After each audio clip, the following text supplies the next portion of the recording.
आइए हम आराधना में चले, आराधना को करके परमेश्वर की नाम की महिमा करें, क्योंकि हर दिन हमारा आराधना का दिन होता है। हर दिन अगर हम आराधना चढ़ाए तो हम ये कह सकते हैं कि हमारे जो जीवन है, जीने का जो मकसद है वो पूरा हो रहा है। आइए हम आराधना में चले। Thank you Lord Jesus.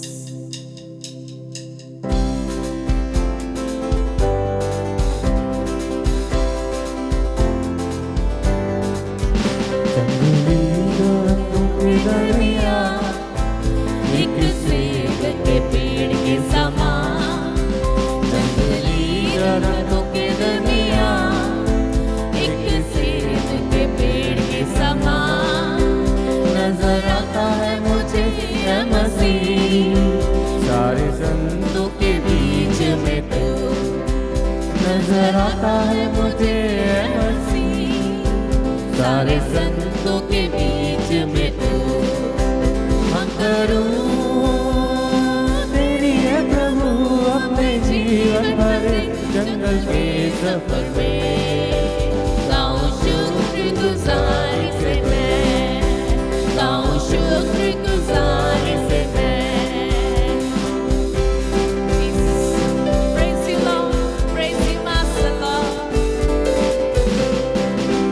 तू ही है नरगिस आशारों का, शोषण विवादियों का। तू ही है किसका आशारों का, तो शोषण विवादियों का। संतों में भी तू है अति पवित्र, कैसा काम और शान से भरा। संतों में भी तू है अति पवित्र, कैसा काम और शान से भरा। हम करूं अपने जीवन भरे जंगल के सफर में।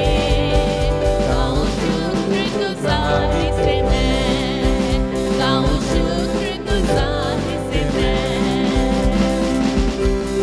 So praise you Master, praise you Lord Jesus। प्रभु तेरे नाम की स्तुति हो। मित्र के समान है तेरा, खुशबू फैलाता है जहाँ में। मित्र के समान है तेरा, खुशबू फैलाता है जहाँ में। तंगी मुसीबत और बदनामी में बना खुशबूदार तेरे समान। तंगी मुसीबत और बदनामी में बना खुशबूदार तेरे समान। हम करूं तेरी है प्रभु अपने जीवन भर जंगल के सफर में। गाऊं शुक्रगुजारी से मैं, गाऊं शुक्रगुजारी से मैं। ओ हम करूं तेरी है प्रभु अपने जीवन भर जंगल के सफर में। गाऊं शुक्रगुजारी से मैं, गाऊं शुक्रगुजारी से मैं। गाऊं शुक्रगुजारी से मैं, गाऊं शुक्रगुजारी से मैं। हालेलुया। परमेश्वर भला है। सचमुच अगर हम परमेश्वर की महिमा करें, अगर हम उसको आराधना चढ़ा रहे हैं, इस समय अगर आप आराधना को चढ़ा रहे हैं तो अपने आप को हर तरीके से शुद्ध कर दीजिए। परमेश्वर भला है प्रियो, वो आपकी आराधना को चाहता है, वो आपकी मध्यस्थता को चाहता है कि जब आप मध्यस्थता करो तो ऐसा करो सिर्फ आप और परमेश्वर। आप उसमें लीन हो जाओ, उसकी महिमा के लिए लीन हो जाओ। अपने आप को तैयार करिए, कुछ देर आंखों को बंद करके परमेश्वर के नाम की महिमा चढ़ाएं, परमेश्वर के नाम को ऊंचा करें, उसको आदर दें, उसको मान दें, उसको सम्मान दें। उसमें हम खो जाएं, उसकी आराधना में हम खो जाएं। Thank you Lord Jesus, thank you Father। ओ प्रभु तेरे नाम की स्तुति हो। Oh every power of darkness I command in the name of Jesus। Thank you Lord, thank you Lord। Yes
शक्ति, तू ही महान सर्वशक्तिमान, तू ही है मेरे जीवन का संगीत।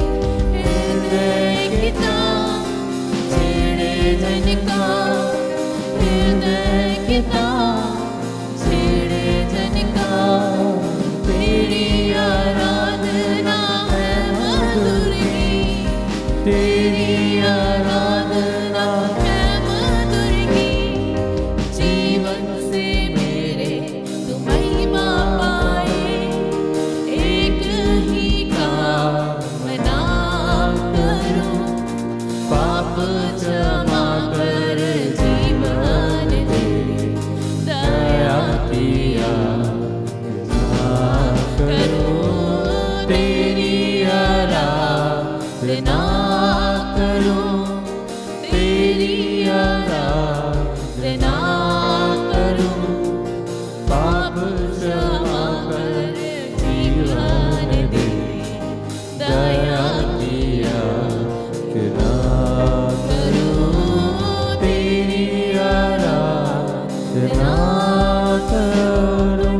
Jesus, Rabashakandara Yandara Laba, Ori Bashikindara Laba Yandere Yandara Laba, O Rabashakandara Laba Yandere Laba, O Rabashakandara Laba. Oh, thank you, Lord. जीवन Oh, Jesus. दया किया सुना करूं तेरी प्रभु हम तेरे नाम की स्तुति करते हैं। Thank you, Lord Jesus. प्रभु तू महान है, तू अति आदर के योग्य परमेश्वर है। प्रभु सचमुच प्रभु हमारे जीवन से सिर्फ तुझे महिमा मिलने बन जाएगी। तू महान है, तू महान है। Thank you, Lord Jesus. मेरे प्रभु आइए हमारा आपने आपको तैयार करे वचन को सुनने के लिए। परमेश्वर के दास जब वचन को सुनाते हैं तो प्रियो उनके मुख से निकलने वाले वचन पवित्र आत्मा के आग के द्वारा काम करने बन जाए। आइए हम वचन में चले।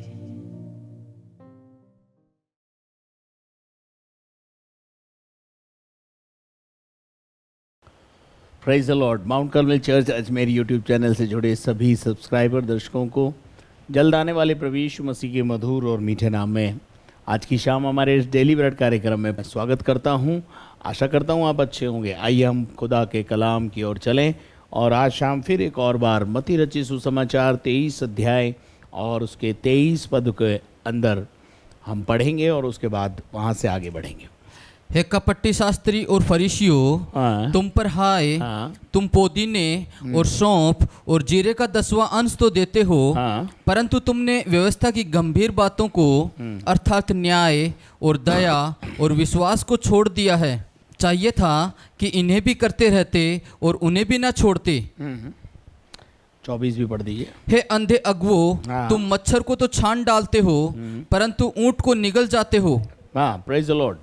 सो हम पिछले कई दिनों से इस आयत पर विचार विमर्श कर रहे हैं क्योंकि ये सब्जेक्ट जो है वो देने का विषय है और दशवांश देने के विषय में और भेंटे देने के विषय में, और बाइबल बहुत सारी चीज़ों में हमें देना सिखाती है और बोना सिखाती है।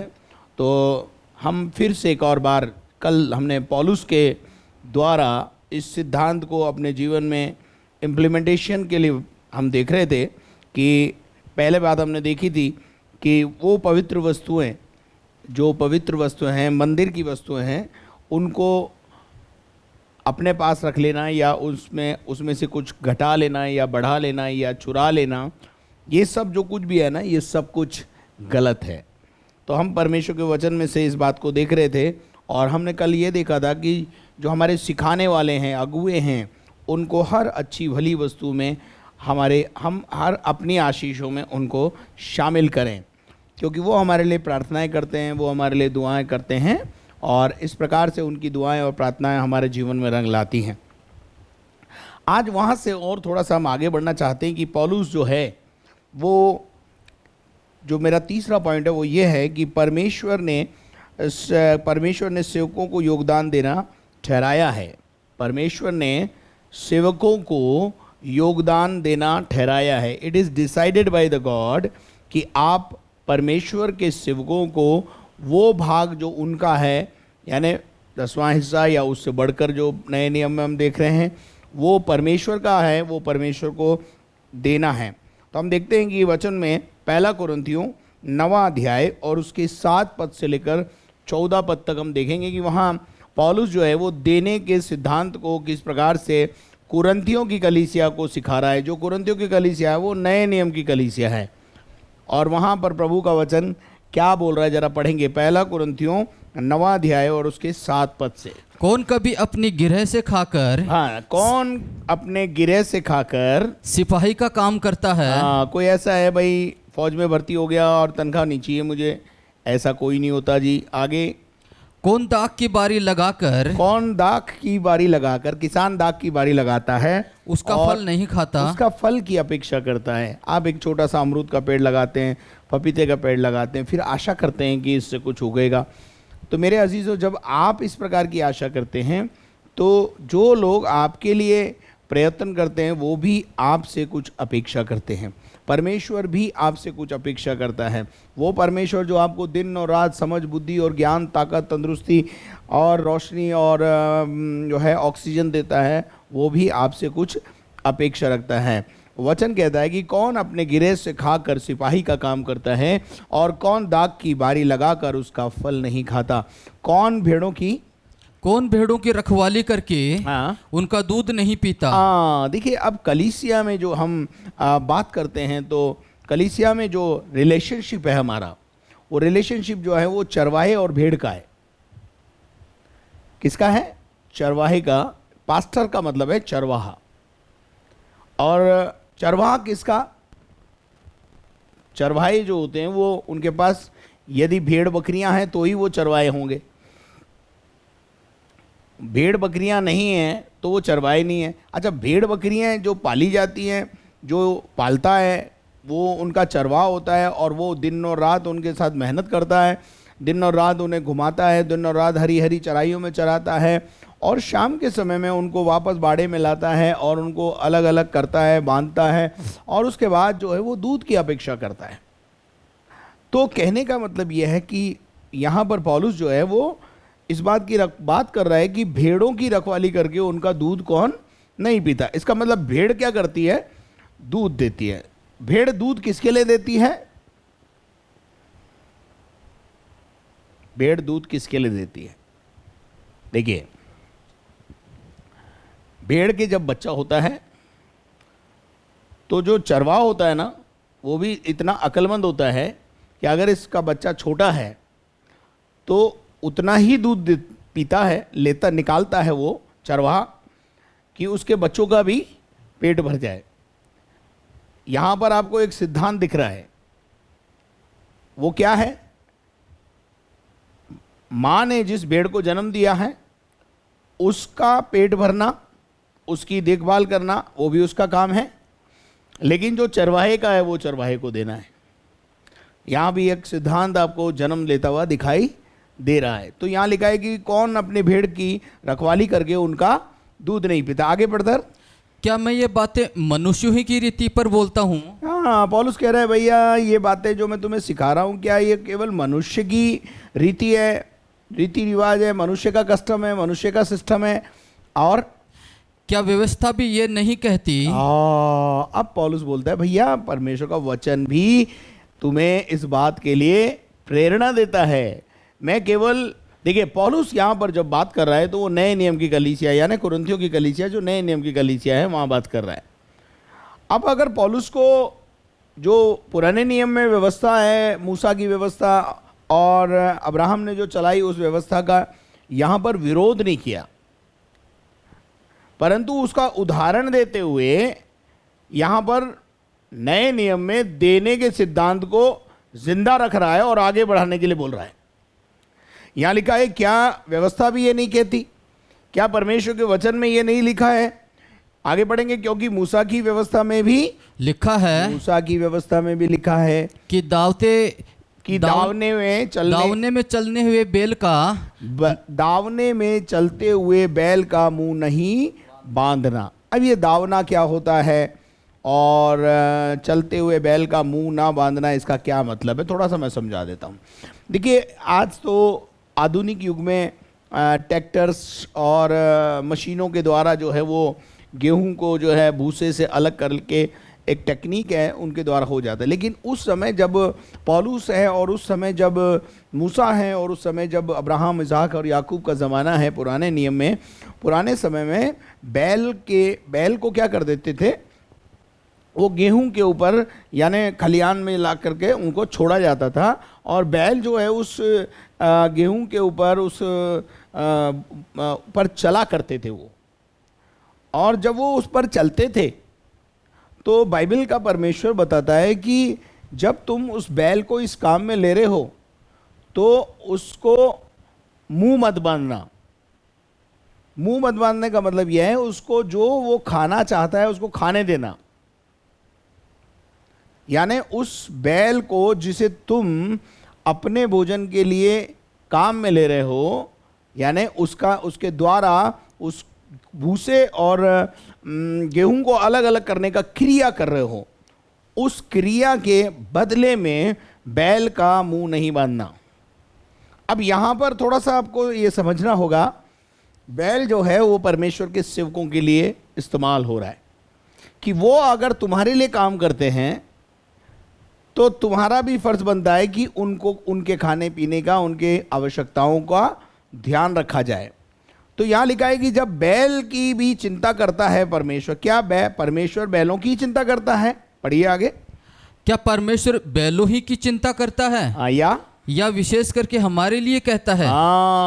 पौलुस कह रहा है ये बैलों के लिए है तो उदाहरण है भाई, है ना, लेकिन वो चिंता किसकी कर रहा है? हमारी करता है। हमारी मतलब जो सेवक है। आप यदि दान नहीं देंगे, आप यदि भेंटें नहीं देंगे, आप यदि दशमांश या उससे बढ़कर जो सिद्धांत है उसको नहीं लागू करेंगे, तो मुझे बताइए कि परमेश्वर के जो सेवक हैं और जो परमेश्वर के लोग हैं या कार्य करने वाले हैं परमेश्वर का, उनका हक अदा कैसे किया जाएगा? उनके लिए वो कहाँ जाएंगे?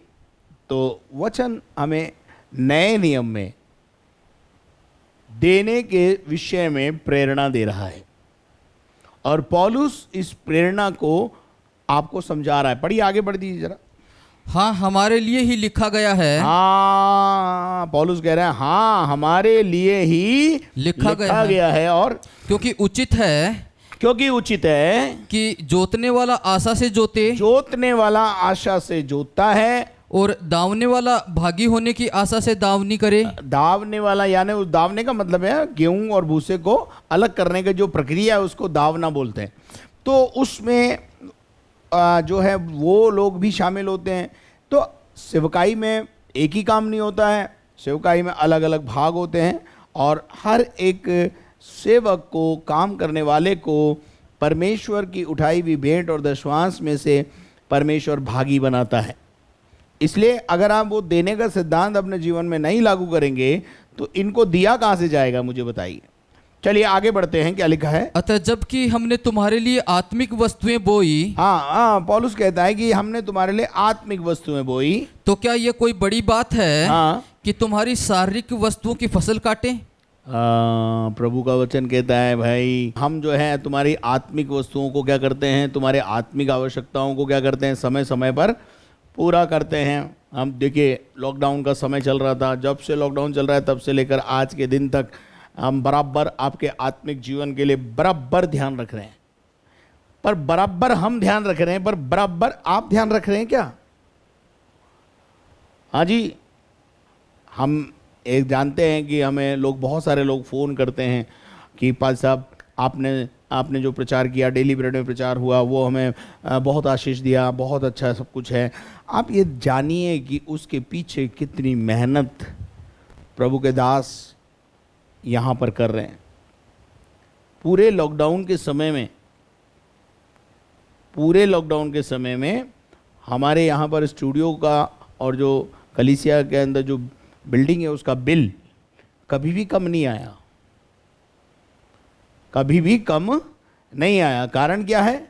दिन और रात यहाँ पर स्टूडियो में काम होना और लाइटें जलना, पंखा चलना, एसी चलना और बहुत सारे जो इक्विपमेंट होते हैं वो चलते हैं, तो बहुत सारा बिल जो है आता है। लेकिन जब मैं बार बार आप लोगों से अपील करता हूँ तब भी उस अपील का जो है असर इतना नहीं हो पाता। आप आशीष जरूर पाते हैं, लेकिन हम यहाँ लिखा है कि आत्मिक वस्तुएं बोई, तो क्या हम, यह कोई बड़ी बात है कि हम तुम्हारे शारीरिक वस्तुओं की फसल काटें? आगे बढ़िएगा। जब दूसरों का तुम पर ये अधिकार है। हाँ, दुनिया के लोगों का तुम पर अधिकार है। दुनिया के लोगों का अधिकार का क्या मतलब है भैया? औरों का ये अधिकार है तो हमारा इससे अधिक होना चाहिए। अब मैं आपको बताना चाहता हूँ दुनिया का अधिकार कैसे है ना। बाइबल का परमेश्वर ये भी बोलता है कि जो कैसर का है वो कैसर को दो। अब सरकार ने दुनिया भर के टैक्स हमारे ऊपर लगा रखे हैं और उनमें से हर एक टैक्स हमको पे करना ही पड़ता है, ठीक है। वो इनकम टैक्स है, सेल टैक्स है, टोल टैक्स है, और जब हम कोई भी खरीद फरोख्त करने जाते हैं तो जीएसटी है, और तमाम प्रकार के और जो समय समय पर टैक्स गवर्नमेंट हमको लगाती है, ठीक है। हम बीमार होते हैं तो वहाँ जीएसटी लगती है, होटल में खाना खाते हैं तो जीएसटी लगती है, यानी टैक्स। जीएसटी का मतलब भी टैक्स ही है। तो जब ये सारे टैक्स में से कोई सा टैक्स, अच्छा अब मुझे बताइए, पानी का बिल आता है, बिजली का बिल आता है। पानी और बिजली का बिल अगर आप ना चुकाएं, चलेगा आपका काम, आपका परिवार चलेगा?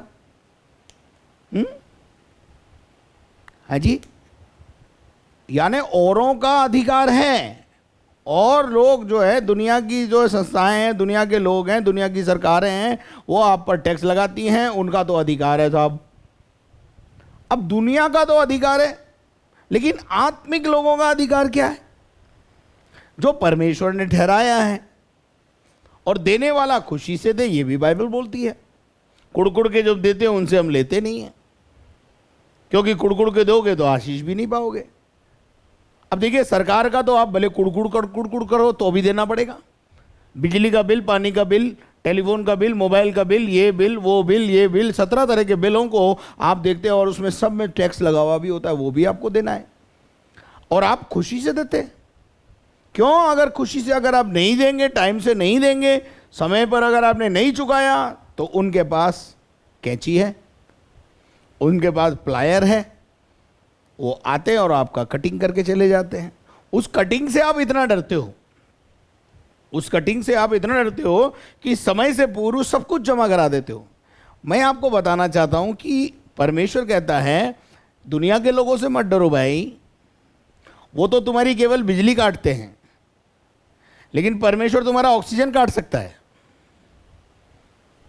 परमेश्वर तुम्हारे देखने की शक्ति को काट सकता है। परमेश्वर तुम्हारे सूंघने की शक्ति को खत्म कर सकता है। ये सारी शक्तियां, ये सारे जो पावर्स हैं, ये परमेश्वर ने आपको दिए हुए हैं, और प्रभु उनके बदले में कोई टैक्स नहीं ले रहा है। सिर्फ ये कह रहा है भाई कि जितना कमाते हो उसका कुछ हिस्सा मेरे लिए भी दे दिया करो। लेकिन आपका प्रॉब्लम क्या है? 90% भी हमारा और 10% भी हमारा है। जो मेरा है वो मेरा है, वो तुम्हारा है वो भी मेरा हो जाए। हम इस सिद्धांत पे चल रहे हैं, और पौलुस यहाँ पर कह रहा है जब औरों का तुम पर यह अधिकार है तो क्या हमारा इससे अधिक ना होगा? अरे हम तो वो हैं जिनने तुमको बाइबल पढ़ना सिखाया, बाइबल खोलना सिखाया, प्रार्थना करना सिखाया, परमेश्वर से मिलाया, तुम्हारी समस्याओं में हम खड़े हुए, तुम्हारा अंधकार के अंदर हम जो है, जब तुम परेशानियों में थे, जब तुम दिक्कतों में थे, जब तुम्हें जादू टोने तंत्र मंत्र तुम्हें परेशान कर रहे थे, सता रहे थे, दुष्ट आत्माएं तुम्हें सता रही थी, रात रात और दिन दिन बैठ करके आपको वचन सुनाया, आपको बाइबल पढ़ना सिखाया, आपको शैतान से लड़ना सिखाया, और आज क्या हमारा इतना भी अधिकार तुम पर नहीं है कि अगर 10 किलो दूध तुम्हारी भेड़ दे रही है तो 1 किलो दूध हमें भी दे दो, हम भी चाय बना के पी लें? हेलो, क्या आप मेरे साथ हैं? क्या आपको मेरी बातें समझ में आ रही? बहुत कड़वी लग रही होगी, बहुत 2-4-5 दिन से बहुत कठिन दौर चल रहा है, क्योंकि ये देने का विषय ही ऐसा है। अब आया है तो मैं क्या करूं? मैं पूरा करके ही फिर आगे बढ़ूंगा, क्योंकि मुझे मालूम है बहुत सारे लोगों के दिल में ये कॉन्सेप्ट क्लियर नहीं है। सब लोग ऐसा बोलते हैं, ये जो देने का सिद्धांत है, जो दशवांश का सिद्धांत है, वो पुराने नियम में है। बिल्कुल मैं आपसे कह रहा हूँ कि पुराने नियम में है, लेकिन नए नियम में उससे ज़्यादा देने के लिए प्रभु का आत्मा बोल रहा है। और प्रभु यीशु मसीह ने खुद ने कहा कि लेने से देना धन्य है। और प्रभु यीशु मसीह ने ये भी कहा कि जो है पृथ्वी पर धन इकट्ठा मत करो, स्वर्ग में धन इकट्ठा करो, क्योंकि यहाँ पे कीड़ा लगता है और जो है चोर चुरा के ले जाता है। और बहुत सारी बातें यीशु मसीह ने भी कही, और पौलुस भी हमें सिखा रहा है। पौलुस जिसे हम अपने जीवन में एक आदर्श मानते हैं। पुराने नियम में हम देखते हैं कि अब्राहम को हम सब ने एक आदर्श माना, और अब नए नियम में भी अब्राहम हमारे लिए एक आदर्श है। लेकिन यहाँ पे लिखा हुआ है कि क्या हमको अधिकार नहीं है? हैं? सरकार को अधिकार है आपसे टैक्स लेने का। दुनिया भर की ऑर्गेनाइजेशंस आपसे टैक्स लेती हैं। सेल टैक्स वाले आ जाते हैं, कभी इनकम टैक्स वाले आ जाते हैं, कभी कोई कभी कोई कभी कोई और कभी कोई। बिजली का बिल, पानी का बिल, ये बिल, वो बिल, ये बिल, और आपको देना ही पड़ता है। अब मैं आपको बता रहा हूँ, अगर आपका कनेक्शन चालू है तो बंद कमरे का भी बिल आएगा, वो भी देना पड़ेगा। हैं? कुछ लोग ये समझते हैं कि हम तो बाहर चले गए हैं, अब हमको काय के लिए भेजने की ज़रूरत है। आपको पता है, आपका मकान अगर यहाँ बंद पड़ा हो तो आपका बिजली पानी का बिल, अगर आपको बिजली पानी कनेक्शन चालू रखना है तो आपको क्या करना होगा, बराबर बिल किसी को, आप कितना ध्यान रखते हैं, पड़ोसी को बोल के जाते हैं टाइम से जमा करा देना भाई, मैं साल भर के जो है बाहर जा रहा हूँ, थोड़ा ध्यान रखना। कितने प्रॉम्प्ट हैं आप। बट आप अपने आत्मिक जीवन में अपनी कलीसिया के प्रति, अपने अगुओं के प्रति क्या इतने सजग हैं कि टाइम टू टाइम आप उनकी सुधि लेते हैं और उनका भाग उनको पहुंचाते हैं?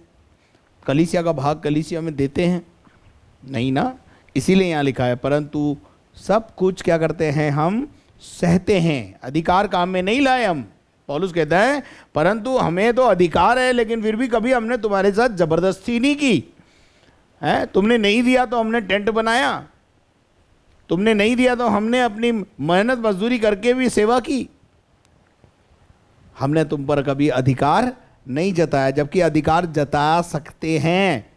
आगे क्या लिखा है ब्रदर? परंतु हम ये अधिकार काम में नहीं लाए, अधिकार काम में नहीं लाए, परंतु सब कुछ सहते हैं। हाँ, तुम्हारा देना भी सहते हैं और तुम्हारा नहीं देना भी सहते हैं। देना तो ठीक है, धन्यवाद प्रभु को, लेकिन जब तुम नहीं देते हो तब भी तुम्हें हम भला बुरा नहीं कहते, तुम्हें सहते हैं कि हमारे द्वारा मसीह के सुसमाचार में कुछ रुकावट ना हो। हमारे जीवन के द्वारा, हमारे मांगने के द्वारा हम तुम्हें अधिकार से बोलें। बहुत सारे लोग जब हम अधिकार से बोलते तो भाग जाते हैं। पादरी तो मांगता ही रहता है। आप मुझे बताइए, आपको देना हम नहीं सिखाएंगे, अच्छे सिद्धांत हम नहीं सिखाएंगे तो क्या कोई दूसरा आके सिखाएगा? दूसरा अगवा बन के सिखाएगा आपको? जिसकी अधीनता में आप हैं, जिसको आप प्यार करते हैं, जिसको जो आपके लिए रखा गया है, वो सिखाएगा भाई। और अगर हम नहीं सिखाएंगे तो मैं आपको बताना चाहता हूँ, परमेश्वर हमसे लेखा लेगा और परमेश्वर हमको मारेगा, डांटेगा। इसलिए हम तो सिखाने में कभी कोताही बरतते नहीं है। जैसे पौलुस भी कहता है, मैं तो तुम्हें सब बातें बताने में कभी झिझका नहीं।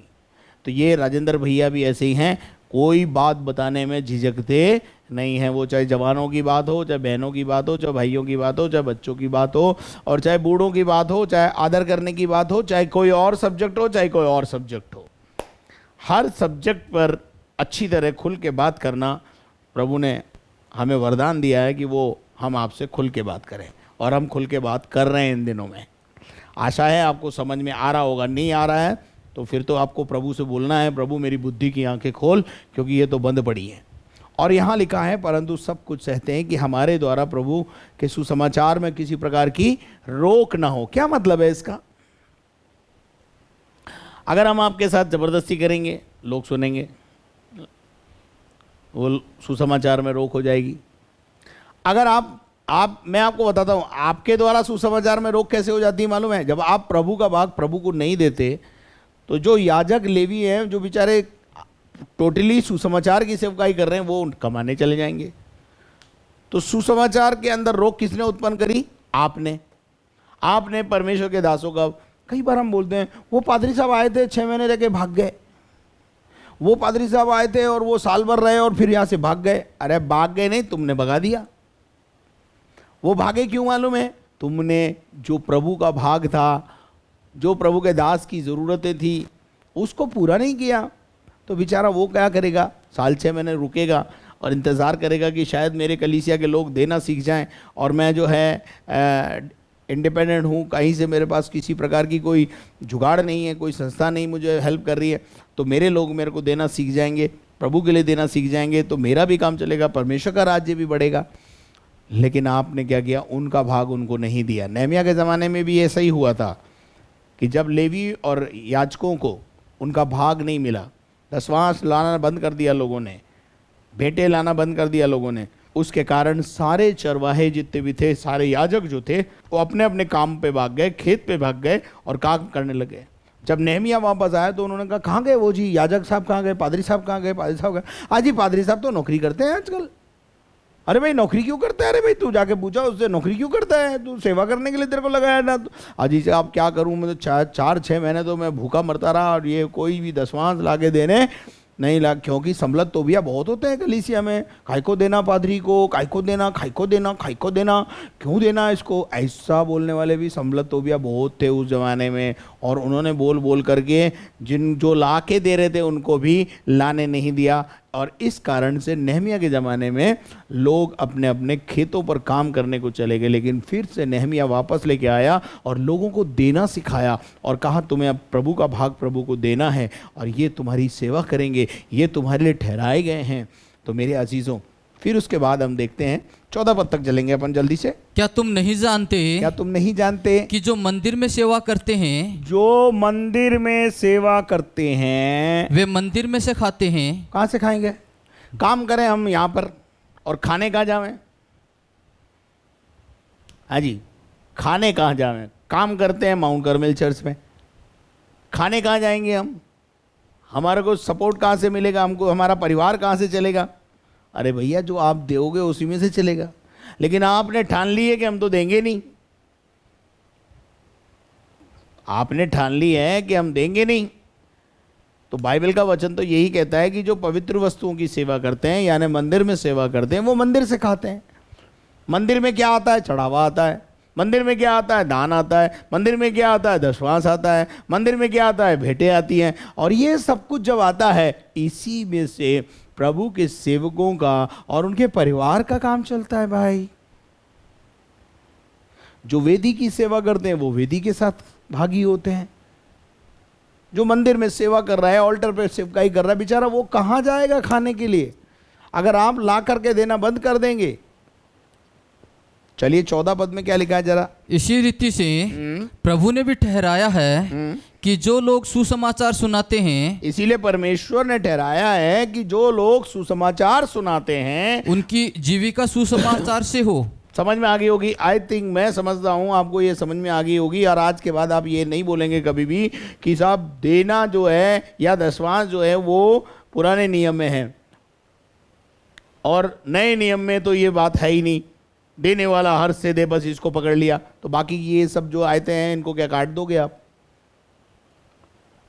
वचन कितनी अच्छी रीति से पौलुस सिखा रहा है। पौलुस हमारे लिए एक आदर्श है। हम पौलुस की बात को डिनाई नहीं कर पाते। हम जानते हैं कि वो कलीसिया को उत्साहित कर रहा है। ये जो बातें लिख रहा है वो कुरिन्थियों की कलीसिया को लिख रहा है कि कुरिन्थियों की कलीसिया जो है वो देना सीखे। मेरे अजीजों, क्या आपको मेरी बातें समझ में आ रही है? पहला तीमुथियुस और उसका 6वां अध्याय, उसका 17 और 18 पद भी पढ़े। इस संसार के धनवानों को आज्ञा दे, इस संसार के धनवानों को आज्ञा दे कि वे अभिमानी न हो, अभिमानी मत बनो, घमंडी मत बनो और चंचल धन पर आशा न रखें। धनवानों से प्रभु कह रहा है कि भाई देखो, बहुत सारी बात धनवानों से प्रभु कह रहा है कि धनवान लोग जो हैं इस बात को ध्यान रखें कि वो अभिमानी ना हो और चंचल ना हो और चंचल धन पर भरोसा आशा न रखें, परंतु परमेश्वर पर जो हमारे सुख के लिए सब कुछ बहुतायत से देता है, बहुतायत से देता है। और वे भलाई करें। वो क्या करे? भलाई करें। क्या करे? भलाई करें। भलाई करे। जो परमेश्वर हमें बहुतायत से सब कुछ देता है उसको, जो धनवान हैं वो अपने धन पर घमंड ना करें और इस चंचल धन पर आशा ना रखें, परंतु भलाई करें और भले कामों में धनी बने। भले कामों में धनी बने। बस मैं सोचता हूँ कि पौलुस को यहाँ ही ख़त्म कर देना चाहिए इस आयत में, एक लाइन और जोड़ करके बहुत गड़बड़ हो गया। यहाँ लिखा है और भलाई करें। भलाई करने का मतलब यही है कि लोगों के लिए अच्छे काम करें, भले कामों में धनी बने। आपको धनी बनना है, धनी बनने का शौक है, तो आप भले कामों में धनी बनिए। ये चंचल धन, ये चलायमान धन पर भरोसा मत रखिए। और लिखा है उदार और सहायता देने में क्या रहो, तत्पर हो। उदार और सहायता देने में, सहायता काएगी हर चीज में। इसका मतलब धन भी आ गया इसमें। और देने वाला कैसे दे, उदारता से दे, उदारता से दे। ये भी एक वरदान है, परमेश्वर के एक वरदानों में ये भी एक वरदान है कि देने वाला कैसे दे, उदारता से दे, जो देने वाला है। और कभी भी कुड़कुड़ा के ना दे। देने वाला हमेशा क्या करे, आनंद से दे और आनंद से अपने जीवन के लिए जो है उद्धार को कमाए, भलाई करे और भले कामों में क्या करे, बना रहे। और सहायता देने में क्या रहे, तत्पर रहे। तत्पर का क्या मतलब है, हमेशा तैयार रहे। देने का जब बारी आए सबसे अगाड़ी खड़े मिले आप। जब देने के लिए कलीसिया में अपील की जाती है, आप सबसे आगे रहें देने में। और कैसे दें, उदारता से दें, खुशी के साथ। Praise the Lord. तो आपका वो काम, आपकी वो बातें, आपका वो योगदान क्या रहेगा, हमेशा लोगों को याद रहेगा। हमेशा लोग जो हैं आपको सराहते रहेंगे। और सबसे बड़ी बात है, मनुष्य सराहे या ना सराहे, स्वर्ग में परमेश्वर देख रहा है। स्वर्ग में क्या देख रहा है, परमेश्वर हर चीज़ को देखता है। तो अपन ने यहाँ आज शाम 1 कुरिन्थियों 9 अध्याय और उसके 7 पद से 14 पद तक पौलुस परमेश्वर के सेवकों के लिए स्पष्ट रूप से उसने सब बातों को लिखा है। और तीमुथियुस की पत्री के अंदर भी हमने देखा कि वो इस बात को स्पष्ट करता है कि देने वाला उदारता से दे। तो कितनी अच्छी और भली बातें परमेश्वर के वचन में देने के विषय में लिखी हुई है, उसके बावजूद भी हम इस बात को नहीं समझ सकते। तो फिर कैसे समझेंगे।